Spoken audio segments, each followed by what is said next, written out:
Bonjour à tous, aujourd'hui petit tour de Google My Business, un outil gratuit proposé par Google pour améliorer votre présence locale. Le principe de Google My Business, c'est le principe d'une carte de visite. Vous allez pouvoir gérer votre présence sur une sorte d'annuaire local, comme vous auriez pu avoir les pages jaunes, Foursquare. L'idée étant de créer votre fiche établissement pour apporter une visibilité liée à la recherche locale, géolocalisée.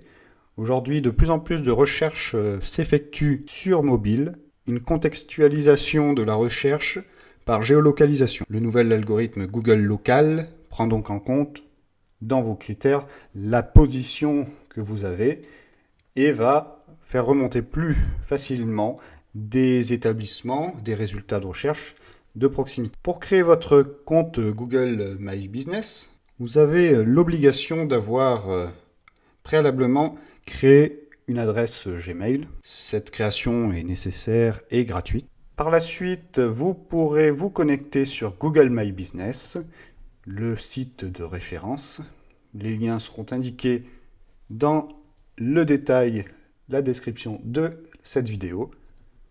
Je suis ici sur l'interface d'accueil du site Google My Business. Vous retrouvez en haut une option connexion commencée. Si c'est votre première création de fiche établissement, vous débuterez par commencer. Ici, je dispose déjà d'une fiche établissement, je vais partir sur une connexion. J'ai la liste des établissements que je gère. Une fois votre établissement validé,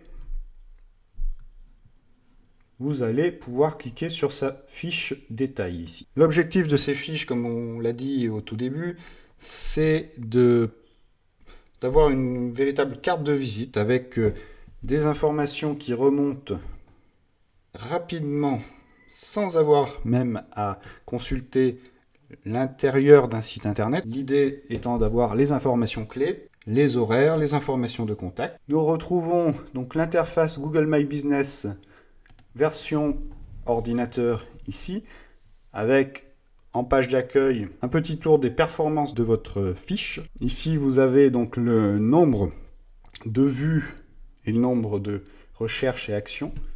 Vous pouvez retrouver l'origine de ces vues. Alors est-ce que on est sur un accès via Google Maps ou via la recherche classique Google? Puisqu'en fait, lorsque vous créez votre fiche établissement Google My Business, automatiquement, les informations que vous allez renseigner dans cette interface de gestion de votre établissement seront synchronisées à la fois sur la recherche Google classique et à la fois sur Google Maps. Ici, si je vais sur la partie recherche, j'ai plusieurs informations pour savoir comment les internautes ont réussi à trouver cette fiche. Donc vous avez les indicateurs en vert à chaque fois ou en rouge en fonction de l'évolution de ces performances, les différentes actions suite à l'arrivée, à la découverte de votre fiche établissement. Est-ce que les internautes vont accéder à votre site web, demander à Google Maps de leur fournir un itinéraire, utiliser l'option de contact téléphonique via votre numéro, ou est-ce que les personnes vont consulter les photos? On reprend notre déroulé de la partie accueil. Voilà, on a un pourcentage ici concernant la fiche pour savoir si notre fiche a bien été renseignée. Ici, par exemple, j'ai comme objectif secondaire de rajouter une description pour atteindre les 100% au niveau de ma fiche. Un petit récapitulatif des derniers posts et des statistiques associées.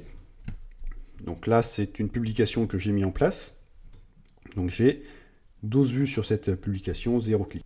Cette interface est accessible donc sur un ordinateur, mais vous avez la possibilité de gérer vos établissements avec mise à jour à tout moment et depuis n'importe où grâce aux applications mobiles qui sont disponibles à la fois sur l'App Store donc pour les téléphones Apple et sur le Play Store donc pour les téléphones Android. Si on bascule sur les posts, alors on a plusieurs catégories de posts qui existent. Alors moi ce que j'ai créé ici c'est une offre par exemple. On a donc une image à la une, un titre qui est présent, une date de début, une date de fin, un court descriptif et un coupon de réduction par exemple. Ici on est sur un pourcentage de 10% de réduction qui a une durée de validité. Ce qui est intéressant ici, c'est de cliquer sur l'option partager. Et là vous allez pouvoir diffuser sur les principaux réseaux sociaux votre offre qui aura été créée. Pour rédiger un nouveau post, une nouvelle publication, vous avez ce petit encart avec, comme nous l'avons vu, plusieurs types de posts. Dans tous les cas, ce qui sera important de renseigner, c'est ce qu'on appelle le call to action, c'est l'appel à l'action, c'est-à-dire un bouton ou un lien qui va permettre un renvoi, par exemple, vers votre site web pour acheter, pour s'inscrire à une newsletter. Pour les événements, on va avoir un peu plus d'informations donc, au niveau des horaires de cet événement. La réduction, donc c'est l'exemple qu'on a vu tout à l'heure avec le code coupon de réduction. Dans le cas d'un nouveau produit, vous pouvez définir ici un tarif. Info. Le bloc information, c'est toutes les informations de votre établissement. Les informations doivent être fiables, cohérentes par rapport à votre site web. Ces informations vont d'ailleurs remonter dans ce qu'on appelle le Knowledge Graph, c'est-à-dire ce que vous voyez en haut à droite dans les résultats de recherche. Nous allons faire un exemple. Vous avez ce bloc d'informations qui remonte sur une recherche Google avec les informations clés qui ressortent directement. Vous retrouvez questions et réponses, donc un système de foire aux questions qui peut être alimenté directement par les internautes. Je reviens sur la fiche établissement. On reprend ici le nom public de l'établissement. Ces modifications qui sont un peu plus structurelles peuvent prendre un petit peu de temps avant d'apparaître directement sur Google. Vous aurez quelques jours qui peuvent s'écouler. Donc là, concepteur de site web, consultant en informatique, on est sur des catégories. Il faut savoir qu'il y en a plus de 300. Donc, essayez de cibler au maximum, au mieux, les mots-clés qui vont correspondre, puisque la zone desservie, je peux indiquer mon adresse postale ici. Ensuite, tout dépend de votre type d'activité. Je propose des biens et services au domicile de mes clients. Est-ce que c'est le cas, oui ou non? Si c'est le cas, je vais définir un rayon d'intervention, mais vous pouvez définir précisément plusieurs zones, dire j'interviens dans cette ville, j'interviens dans cette région.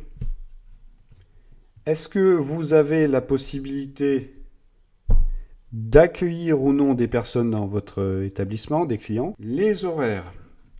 Donc on retrouve notre grille d'horaire. 14 juillet, de la fête nationale. Ici, j'ai une demande de confirmation des horaires. Est-ce que le 14 juillet est travaillé ou non? Ici, les informations de contact.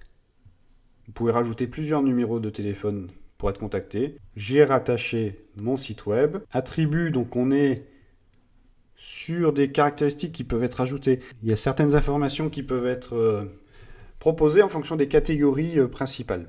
Donc on est par exemple sur un hôtel, on va être est-ce qu'il y a la présence du Wi-Fi. Description, donc là c'est l'élément qui me manquait tout à l'heure.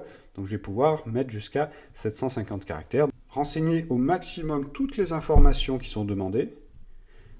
Date d'ouverture, donc là on peut travailler un peu sur l'aspect antériorité qui peut être rassurant pour un internaute. Ajouter des photos.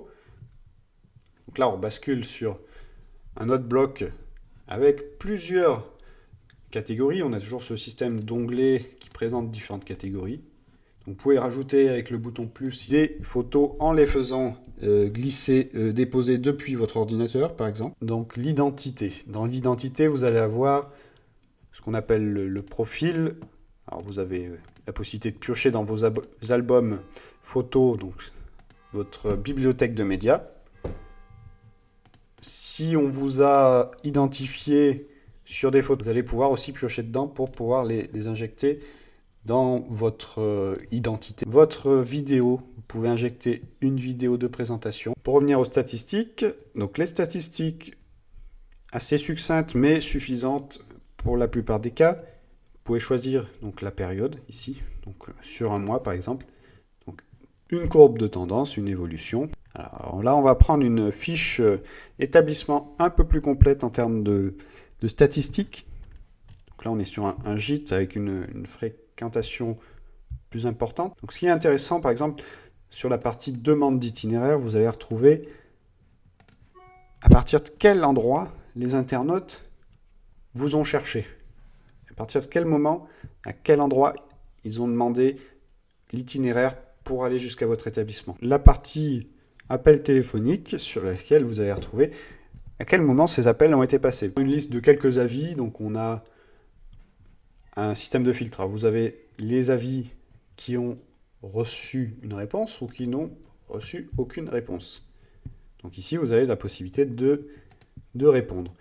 En cas de problématique, vous avez ce bouton signaler comme inapproprié, à partir duquel vous allez pouvoir faire une remontée à Google. Vous allez par moment avoir ce genre de bandeau d'informations. Nous avons mis à jour les informations relatives à votre établissement conformément aux commentaires des utilisateurs et aux données dont nous disposons. Vous avez la possibilité de vérifier les mises à jour. Donc là, par exemple, ce que je vois en orange, selon les remontées des internautes, les suggestions, l'adresse, par exemple, a été modifiée. Alors, quand on est sur un établissement physique, on a la possibilité de demander un service payant qui s'appelle la visite virtuelle Google, qui permet de voir une vue en 360 degrés de l'établissement des lots. De façon centralisée également, un accès à Google AdWords, le système de régie publicitaire de Google. Comme nous venons de le voir, et pour résumer, Google My Business, c'est plus de chances d'être vu dans les premiers résultats de Google, plus de visiteurs pour votre site web, grâce à la présence d'une fiche entreprise, la mise en relation avec vos clients, via la gestion des avis et commentaires, une gestion centralisée de votre présence sur Google, le tout gratuitement et directement dans votre poche.